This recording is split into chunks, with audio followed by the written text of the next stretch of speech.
podcast. We are out doing a little bit of scouting for deer, really. We're sitting up on this clear cut. Thought we would have a podcast about turkey hunting. This is our first season turkey hunting. Yes. And so far, Eli's the only one with some success, and we're going to talk a little bit about that story here in a minute. But turkey hunting is different and similar, definitely different than any bird hunting we've ever done. Yeah. But similar to hunting deer or elk in the fact that turkeys you're going to call. Yes. You're going to locate them in the woods, which is hard. Yeah. You're going to call them, which is, it's not hard, but it's not, it's not easy either. Yeah, there was some pieces to that we've learned along the way. Yeah. And then in your case, there was a lot of luck. Well, sort of. Well, it doesn't count. It actually, doesn't. It doesn't because it was on private land. Yeah, but it's still big turkey. He was a big turkey. He was big. And if you haven't watched Eli's turkey success video that dropped earlier this week, was it this week or was it last week? I think it was this week.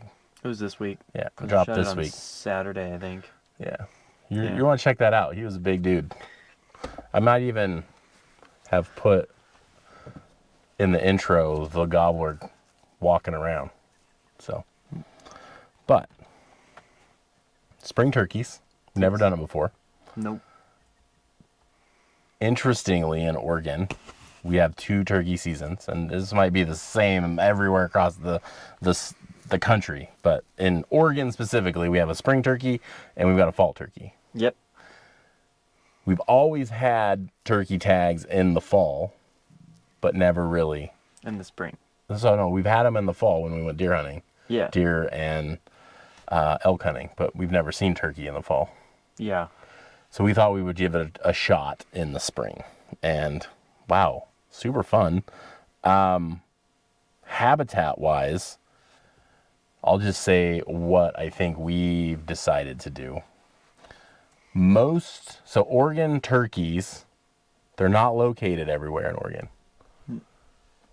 From what I've researched, the best area in Oregon to turkey hunt is like that mid Willamette Valley, kind of down into the Umpqua region, like the Roseburgy type area. There's a refuge out there of some sort that if you go to ODFW, they're like, go here. Sweet, we should go there. Yeah, but we don't live there, and it's a long drive. So I would prefer to try to find turkeys where we are. So we thought, what's good turkey habitat? Because we see a wild turkey on all sorts of private property all around us. Yeah. We don't hardly ever see them in the woods. So the best place to go is public land right next to a bunch of private places. Yeah. Well, that worked out well for you. Uh-huh. That was opposite. You were like public, private. Those turkeys came on to a friend's property that we knew, and Yeah.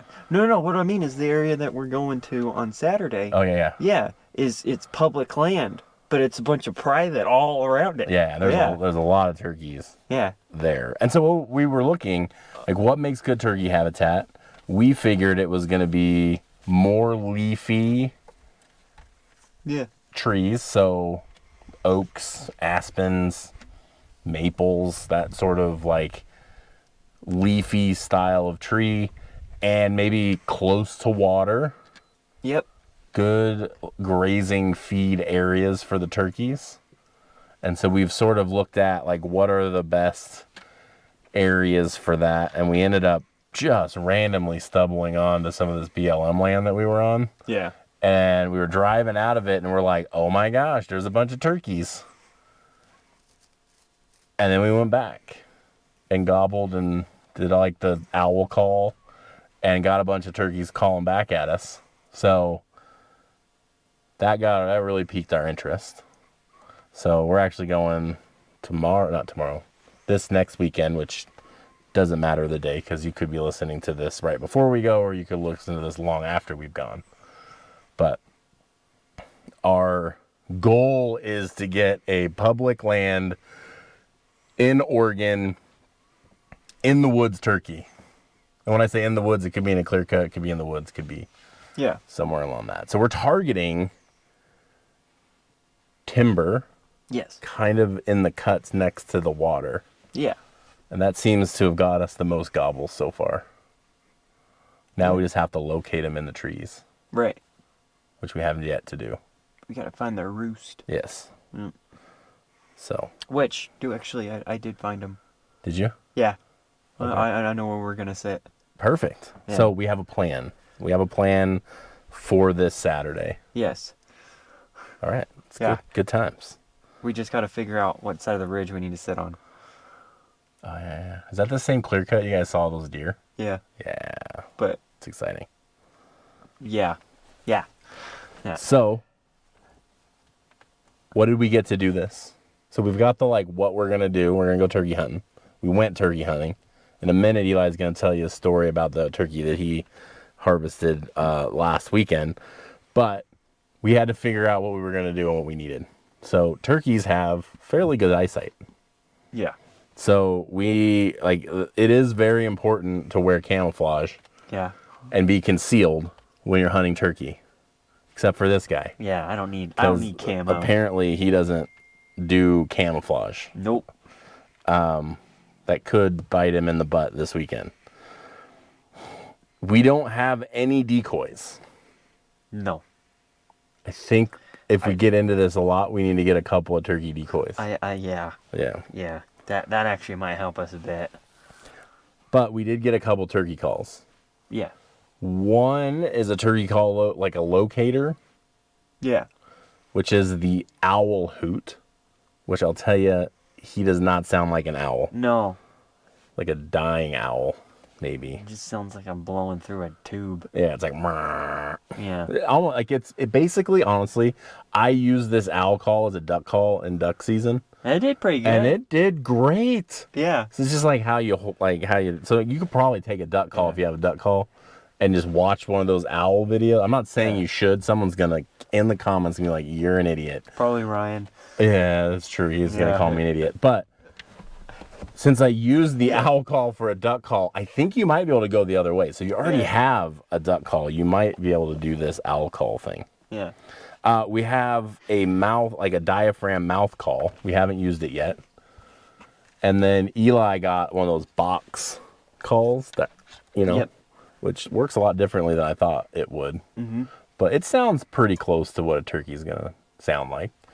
And then we have one of those plastic discs with I like that one. With the little scrape, like the little pin that you kind of scrape across it. That one so far has made the most turkey-like sound. There was a bunch of other ones at Cabela's, but that was the cheapest.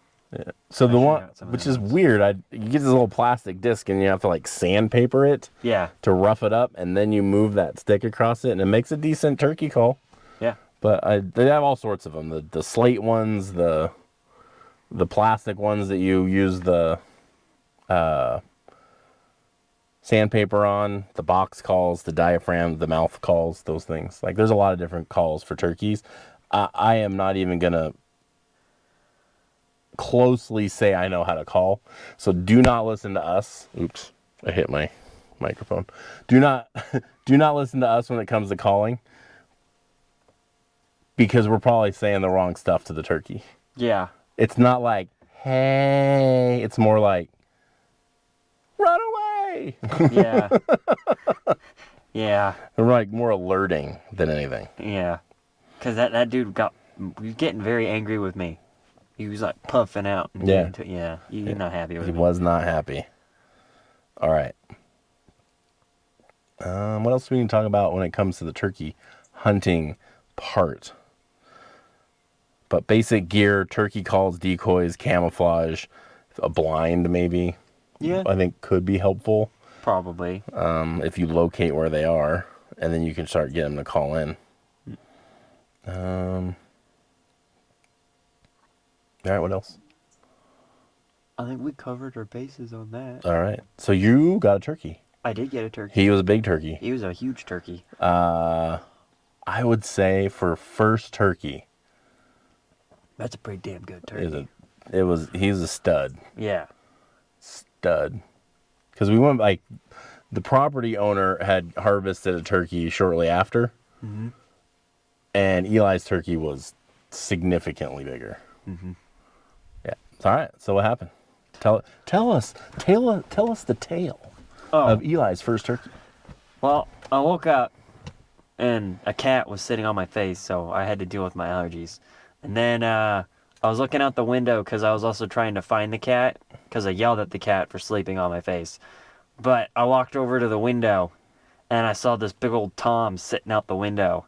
And I was like, okay, I want to shoot that Tom. And so I called Mom and Dad, and they were like, okay, you're good. You can go shoot the turkey. They said yes. I'm like, cool. So I go over to the gun, and I forgot the bullets in the car. And it just so happened that the turkey was right next to the car. And so I had to wait for the turkey to, like, move away from the car. But it was still really close to the car. So, like, I kind of had to, like, sneak next to the house, wrap around the car. And then the turkey was kind of, like, coming around the side of the car that I was coming around. So I had to backtrack around the other side to open up the driver's side door. So if we had a plan to try to go turkey hunting, you would think you wouldn't have left the bullets in the car. Well, I didn't think the turkey was going to be right next to the car. Oh, okay. Yeah. But I opened the door and I reached over, I grabbed the shells, and the turkey started walking around some of the stuff that they have on their property. So I went around, got back in the house, put the shells in the house. Then I walked back outside and I started filming the turkey so I could get the footage. He almost lost this turkey for y'all. Yeah. Right? 'Cause Yeah. If he would have shot the turkey, I would have been like, dude, that was good try on getting the footage. Yeah. But I started filming the turkey. That's where in the video, I think you see the video of me filming it, and there's like a Toyota pickup in the frame. No, I didn't put that one in there. You didn't put that one in there? Okay. Well, there's a footage that we had of me filming it where there was a Toyota pickup in the frame. And I was trying to get that footage. And then there was some other footage that I got where the turkey was strutting right next to the rocks. Oh, yeah. Yeah. Also, I had the shotgun on the side just in case he started to fly away. Because turkeys fly a lot. Dude, I don't know. I was just getting prepared. But the turkey went around and I was like, okay, I don't think I have good enough footage. So I kept filming the turkey as he's walking away from me. And then they started getting close to the forest and I was like, okay, if I don't make my move now, I ain't getting the turkey. And so I closed my phone, I put it in my pocket, grabbed the gun, and I started walking and I started calling. And he started to get very, very, very upset with me. It was like every now and then he'd like gobble back, but he would gobble back in like this, "What are you doing?" And he'd like puff his chest out and start like walking towards me. And then I'd stop and his feather would go back down and he'd turn around and he'd start walking away. And then I'd do it again and he would puff up again and he'd get mad. And then he'd just walk away. But then it got to the point where like, okay, I need to make the play on the turkey. The turkey's in the woods. He's not coming with the call. And so I figured, like any person would, if the turkey can't see me, and I'm right where the tree is, and I can't see him on the other side of the tree, then he can't see me on my side of the tree. It's like that. It's like that cartoon where the guy's like hiding, where like the big guy's hiding, and he's got the telephone pole, but you can always see his gut. Yeah. It's kind of like that. Yeah, so you were seen. Yeah. Yeah. But, so I used the tree to do that. I got up right next to the tree. I leaned the gun against the tree, and I called a little bit to try and find him. And he gobbled, and I was like, oh, sweet, he's over there. So I got from that tree, and I angled myself so if I walked towards him, I'd still be covered by the tree.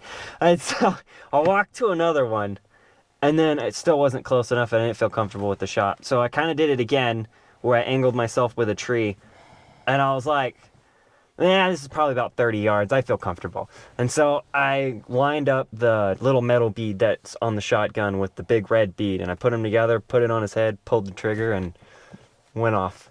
Next thing I know, the turkey's flipped upside down, flopping. Perfect. Yep. Shot him right in the head. Nice. Yep. And I was not wearing any camo. Yeah. We make that clear in the video. Yeah. Yep. Mm-hmm. See, the part about this whole camo thing is he keeps getting success without wearing it. Yep. The elk. Yeah. The deer. Yeah. All the deers, actually. All your deers, too. Yeah. I know, because I wear my camo, and he's over here in blue jeans and a red T-shirt just chilling, and we're still getting deer and other animals, so. Doesn't matter what you're wearing. It matters if you got the wind in your favor. I will attest that is true to a point. Yep. Nice. Yeah. All right. So, first turkey, you had to clean it. Yeah. Let's talk about cleaning up this turkey. So, there was a whole entire process before we got to the process of actually getting to the turkey, and that was a fiasco. But when we got to the turkey, we read online that when you want to pluck the turkey, you want to, like, dunk it in a thing of water. My buddy Blake also told me that I need to put it in the water, but I made sure on Google, because Google's all-knowing, right? You heard it here third, folks. Google is all-knowing. It's like those commercial ads where they're like, and anal bleeding. You know? Kind of like that. Anyways. Wow. Anyway, so you take the turkey by its legs first. We didn't know if we needed to cut its head off, me and Wyatt. And so we just hacked his head off anyways. And so we got the head off. Everything was still inside the turkey. We didn't, like, pull everything out yet, because Wyatt told me not to. He said we need to dunk it, pluck it, and then do it. And so we dunked it in there. We kind of burnt the neck meat. So wait. Let's back up. So you don't just dunk the turkey in water. Hot water, boiling water. Boiling water. Well, why do you want to dunk the turkey in boiling water? What did you do before you dunked it? Didn't you try? Oh, yeah, we tried to pluck it. It didn't go very well. I kept ripping the skin off of it. And this is where the YouTube came in, the Google came into play, is Google went to the promised land and showed you how to do this. Yeah. Yeah, okay. Yeah. I mean, yeah. But they said that it could get to anywhere from 140 to 150 degrees boil, right? Mm-hmm. It was taking forever to get it to a boil, so we, like, estimated the degrees. And so it said 30 seconds. None of us had a watch or a timer or anything. We just dunked it in there, and they were like, yeah, it's about 30 seconds. So we pulled it out, put it on the tailgate. Feathers just came right off. It was great. And then you had to hold it by what little bit of the neck that was left. And we dunked the rest of the turkey into it, because it was a really big turkey. We couldn't get the whole turkey into the thing. And so we had to flip it around, grab it by its neck, drop that in there, and then we plucked everything. But the feet wouldn't fit. So we had to figure out how to get the feet off of it to get the rest of the bird plucked. So before we dunked it, we were like, okay, what do we need to get the feet off? And Wyatt was like, I got just the thing. And he walked into their shop and he was like, here's a hatchet. And so we took the hatchet, we put the legs on the thing, and don't use a hatchet. Wow. It destroyed the bones. It's kind of a... Yeah, the legs, when we were eating it, were a little suspect. Yeah. So don't use a hatchet, just saw them off. It works better. Saw. I would go with a saw, or one of those, like, really, like the clippies, or like the bolt cutter things that we have for the bone. Yeah. Yeah. Like that. To me, it would have been a lot more like the rib bones. Yeah. You know how we, like, snap them with the bolt cutters? That probably would have been good. That probably would have been better. Yeah. But Wyatt was like, what's the most destructive thing I could do? Yeah. Yeah. I feel that from him. Yep. And so we took the legs off and dunked it, and we pulled it out, and then we plucked it, which made it 10 times easier to pluck. But then the part of getting everything out of the inside of the turkey. So I didn't want... So why do we wait to take it all out of the turkey before? Well, I guess you do need everything to be sealed when you dunk him, right? Yeah. Okay, I gotcha. Yeah. So they don't cook the turkey. Putting up what you're throwing down. Yep. Yeah. Also, Wyatt told me not to until afterwards. Okay. Anyways, so I didn't Google it. I didn't like YouTube it. I just figured I knew how to gut a bird, right? Yeah. Because it's probably the same as gutting a duck. So there's a part where you got the breast meat, and at the bottom of the bird there's like this really like pushy area that you can push on, right? And it's kind of flat and flabby, and so like you go right there and you cut a seam down to the butthole, and then you stick your hand inside of it and you just rip everything out. But at the end, you of course need to take the gizzard and the heart and everything like that. I mean, if you don't like gizzard, you don't have to eat the gizzard. But we took the gizzard, and which really cool trick about the gizzard, you have both sides of the meat, right? Mm-hmm. And then in the middle, there's that rock Mm-hmm. that the gizzard crushes, right? You just take the meat and you cut down this side and you cut down this side of where the rock is, and then you just pull it out, and then you get two half of the meat and you don't have any rock in it. And you don't have to like cut everything up. You just could put two slits in it and pull everything out. Oh, sweet. Yeah. But so I ripped all that out. But it's kind of, turkeys are kind of weird because they also have that like when you're doing a deer, you have to like cut around the butthole to cut it out. Yeah. With the turkey, you have to do the same thing. Interesting. But it was kind of being a pain, so I cut around the bottom of the butt hole, and then I cut a little bit off the top, but it still wouldn't come out. And so there's this connective tissue that keep the two sides of the legs together. And so I cut right in the middle of that to open it up, kind of like you would do with the deer where you break the pelvis and it folds it. But it's like a little piece up here that I cut, and then it was way easier to rip the butthole out. Nice. Yeah. So an ordeal. Sweet. Yep. It's a learning experience for you. Yeah. And then I didn't know how to get the neck out. I feel like every animal we harvest is like a new adventure in butchering. Yeah. Because it's always the butthole. Every time. I know, true. Man, that elk was terrible. Yeah. That one was hard because he was so heavy, and then like once everything went, it like went. Right. But like, then the butthole was still there. But to get it all to go, Yeah. it was kind of a pain in the butt. See what I did there? Yeah. All right. So we cooked it Yes. and we ate it. Way better than a... Oh man, it was delicious. Yeah. The one thing that I will say is we smoked him. Yeah. Probably wouldn't do that again necessarily with a wild turkey because I found that it doesn't have a lot of fat on it. It didn't render very much. Yeah. So it made it a little dry in the extremities, like the legs and the wings. Yeah. The breast meat and the dark meat inside was pretty good. Yeah. But as far as the flavor, it was really good. It made some really good turkey sandwiches too the next day. Can't go wrong with a good turkey sandwich. But the shotgun, when he shot it in the head, it kind of damaged the like collar line, Yeah. right? It like jellied him all up right here, and we didn't catch all of that when we were butchering him up to get him ready to cook. So that was kind of Gross. a little awkward whenever we were Yeah. like carving him out. It was like, oh, we missed that spot. That's really gross. Yeah. So make sure you really like, if you do shoot one, make sure that you check everywhere you could have hit it with a pellet, because it's going to really like jellify that meat. Yeah. So, well, turkey hunting again. Yeah. I think this is like an every year thing now. Yes. Like we are going to like this year, well, end of last year, this year, we have added ducks. Yep. If you haven't been duck hunting. We gotta do goose hunting. Yeah. We got to get the little certificate. Yeah. Goose hunting intimidates me a bit because there's just so many kinds. You have to like know them while they're flying. Like the ducks you do, but there's a lot less restrictions, I think, on the ducks on which ones you can harvest. Yeah. I mean, you got to know the number. Right. But like to by sight through flight identify, hey, that's a blah blah blah duck, and the difference between that one and the one I shouldn't shoot is like a line under its face or something like that. Terrifies me. Yeah. But I mean, it's another thing we can kill and eat. true, and there are a lot of geese. There are a lot of geese. A lot of geese, and they're a bunch of pricks too.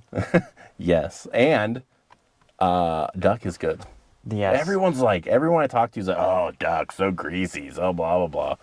Dude, that duck was awesome. Yeah. So we're doing that again too. So we've added duck hunting this year to our gamut of things that we will go out and harvest. We've added now turkey to Yep. that list because I think we are now avid turkey hunters with our whole 1 or 2 times we've actually been out doing it. Yep. But there's many more years of this to happen. We will be finding turkey in Oregon. Yeah. So we recommend it. It is a really great time. Finding turkeys in Oregon is a pain in the butt. Yes. But when you do find them and you locate them, I think that's half the fun, right? Like we just drove around for a while, stopped the car, blew the call, and every once in a while we'd be like, ooh, hey, there's a turkey. Yeah. Now we know there's turkeys here. We still have a whole area that we need to go, like behind us. We're parked on a clear cut, and I'm pointing this way because that's the direction the hopeful turkeys are. We need to go blow some calls in that one little basin right down in those aspens. You know what I'm talking about. Yep. Yeah. And then there's another area that has a bunch of oak that we want to go blow some calls in. Kind of that mixture of, what are these, the Douglas firs, and then right as you get into the river bottom, it turns into aspens and oak. So we think those aspens and oaks are going to be a good spot to call and find some turkey. So to wrap it up, go turkey hunting. It's a hoot. Yeah. Especially Wouldn't that be owl hunting? No, because That's you use a the hoot? owl call. You actually hoot at them to get them to gobble back. See, like the call, the hoot, it's a hoot. Go turkey hunting. It's a great time. It's a lot more interactive than sitting on a clear cut waiting for a deer, right? You're calling. It's kind of like elk hunting, right? I think that's why elk hunters really like turkey hunting, is because like you get to practice calling in an animal, and that is cool. Yeah. Get yourself some calls. Practice. Don't just go and because that's what we do, and we're terrible at it, except for that really lucky one that Eli got. Make sure you wear your camouflage. And in the comments, if you do have any thoughts at all about how we could become better turkey hunters, especially in a difficult terrain as Oregon is, I see them all over in the valley, right? Yeah. Farmers, like you can drive by any farming field or like I would almost go to say any house with grass, and you're going to find like 5 acres ish, and they got a field and it's grassy. You're going to find some sort of turkey on it somewhere at some point. But as soon as you kick into the mountains or public land or huntable land, you ain't even finding those dudes. Like, they're hard. So if you have any tips for us or everyone else listening on how they can find some turkeys in the actual wild, not on Brother Bob's property, but like where we all can go and locate them, throw it in the comments. We'd love to hear from you. Coffee. Dude, we went to an event down in Cottage Grove and sold some coffee. People loved it. And you will too. On our website, failedoutdoors.com, we have 3 kinds. The Lost Hiker, which is a blend. Super awesome. My favorite. We have the Road Hunter blend, or the Road Hunter, which is a bean from Peru. And then we've got the Zero Dark 30, which is a dark roasted bean from Ethiopia. All of them are spectacular. I like the Lost Hiker. Others like the other ones. I don't know. But my favorite's the Lost Hiker because, well, I came up with the blend. So, like, it is my actual favorite coffee. So get you some. We can ship to you if you're in Oregon.